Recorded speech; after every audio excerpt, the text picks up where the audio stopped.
Hi, I'm Bonnie Browning with the American Quilter Society, and here I am with another winner.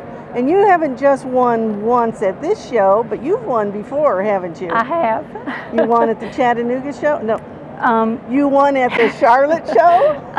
Well, first this year I won at Lancaster, also in the modern category, and then I won in Charlotte at the I got an honorable mention in Charlotte. Okay, also. And so here you ended up with a second place that actually matches your quilt, doesn't it? I can't believe it, so it's exciting, thank you. Well, so let's talk a little bit about your quilt. What was the inspiration for your pattern?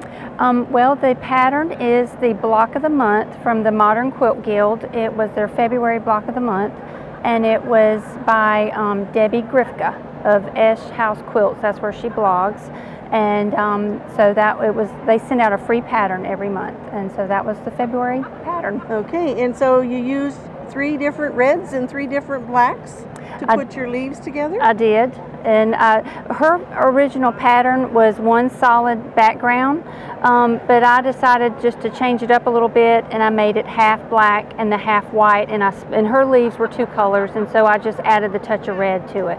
Well, it gives you a nice positive negative image on it then, doesn't it? Yes. Okay, and I know you did the quilting. How did you do your quilting? I did. For me, the quilting is always the hardest part, and so I quilted it on my Bernina, so no stitch regulator, it's all free motion, and I found a tutorial on another blog, a few scraps, and it was a leafy line all over continuous line design. So that's where I got my quilting idea, and it had leaves, so it matched with the quilt, I thought. Okay, and so did you run into any difficulties or anything interesting about the making of this quilt? Well, I did run into something interesting. I normally work in all batiks, and this was not, and it was more difficult to do my applique, the way I do applique with not using batiks since they're so tightly woven. Yeah, they're a little easier to turn, aren't they? Yes. Yes. So, so that was a good learning lesson for you, it was. using those regular cottons. It was. Okay, and so I know you've entered a number of times, and so let's tell our audience how easy it is to enter the AQS contest. It is very easy. It's much easier than it used to be. You used to have to put your photo on a disc and send that in, but now everything is online. You take your picture and you upload it to the website.